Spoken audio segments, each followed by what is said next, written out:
Bonjour à tous et bienvenue dans un nouvel épisode de la série Philatélie Titan pour tout savoir sur les timbres. C'est l'épisode numéro 20 d'ailleurs, pour vous dire la vingtaine quoi. Donc pour continuer sur le chapitre des oblitérations, la dernière fois on avait traité sur, on s'était arrêté aux marques de déboursés, avec tous les déboursés.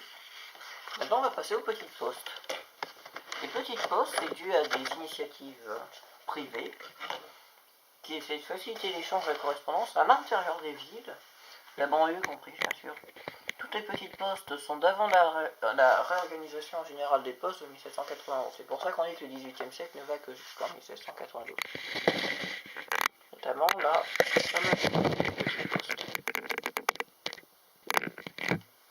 pardon pour le bruit. Je disais notamment là, il y a pas mal de cachets de petites postes de Bordeaux, Belleville, etc. Boulogne. Donc la Grande Poste a accepté les lettres au départ pour tous les bureaux de France de l'étranger, mais elle n'admettait pas la correspondance à distribuer dans la ville où était postée la lettre. Un premier essai de petite poste aurait apparemment été prévu à Paris en 1653, mais il restait à l'état de projet. Aucune lettre authentique n'est connue, attention au faux d'ailleurs. Si vous trouvez une lettre authentique, c'est un faux. Véritable création à Paris en 1760, donc 7 ans plus tard. 107 ans plus tard d'ailleurs, donc c'est beaucoup plus tard. Son succès fut tel qu'elle fut nationalisée en 1780 au bénéfice du roi, qui n'était pas trop gêné d'ailleurs. En règle générale, le port des lettres est payé par l'expéditeur, en fait en port payé. C'est pour éviter la perte de temps due aux encaissements et aux écritures, donc on se réfère au chapitre des déboursés de l'épisode précédent. Cette pratique, donc la pratique du port payé, contraire aux usages de l'époque qui était encore une société très attachée au port dû, a été très facilement admise, bizarrement. Seules les lettres des petites postes de Paris et de Bordeaux se trouvent assez facilement. Lyon et Marseille, plus rares, quant à Nantes, Lille, Strasbourg et Rouen, elles le sont encore plus. Rouen. Il faut faire très attention aux marques PD, donc port dû, des petites postes, elles signifient donc port dû. Alors que tous les autres cachets de la grande poste indiquent au contraire que le port est payé jusqu'à la destination. Donc c'est un cachet de port à destination. Non, j'avais parlé dans un épisode spécial abonné où je présentais mes lettres classiques. Voilà. Donc là par exemple, on peut voir sur la lettre le port dû. Voilà.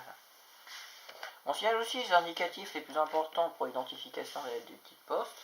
Donc ces cachets de bureau, facteurs ou boîtiers, ils sont restés en service à Paris jusqu'en 1852, mais c'était de façon plus ou moins temporaire.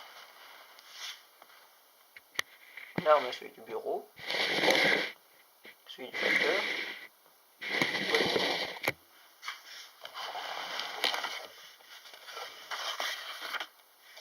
après donc la poste en France de 1792 à 1830, donc on n'est plus au XVIIIe siècle, Marco Philippe.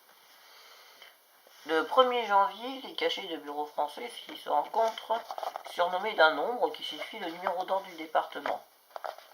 Donc voilà la liste, que je ne vais pas vous dire, on va pas exagérer non plus. Mais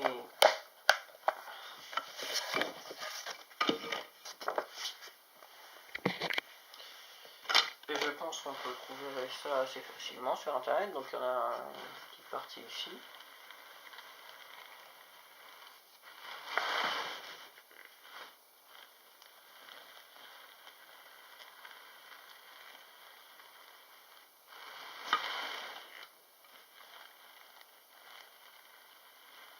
Faites pause si vous voulez prendre des notes. Voilà, donc les cachets des bureaux français là.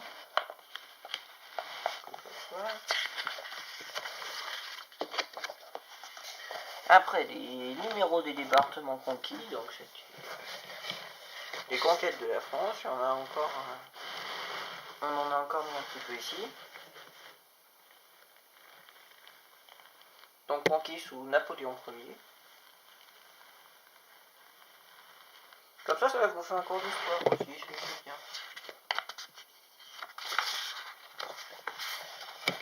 Après, de 1792 à 1819, il n'y a en général que des bureaux de poste qui accomplissent toutes les opérations postales, ce sont les bureaux de recettes.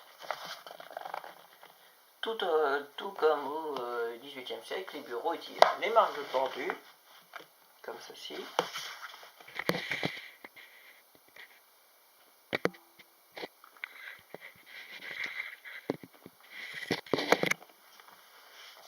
Les marques de port-payé, donc P50P, donc port-payé de Montier en verre. Avec le premier cachet à date d'ailleurs qui apparaissent, enfin pas le premier déjà, le 19 mai 1831 par exemple. On arrive au marques de Bourset également. Donc voir l'épisode précédent à la toute fin. Des Bourset de Chartres, de Neufchâteau, des Bourset 89, donc 1700 euros, je crois. Répéter. Voilà. Après, il y a des non-révolutionnaires, donc parce que ça change, c'est la Révolution. En 1793, sous l'influence des Jacobins, il y a de très nombreuses municipalités qui changent le nom de leur ville ou de leur village, quand ceux-ci touchaient de près ou de loin la royauté ou la religion. De très nombreux changements ont été adoptés, mais ils ne se sont pas tous concrétisés dans un cachet postal.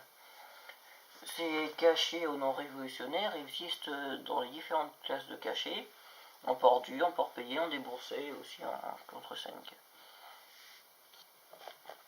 Voilà, par exemple, Bar-le-Duc est devenu Bar-sur-Andamp, motif, il n'y avait plus de duc.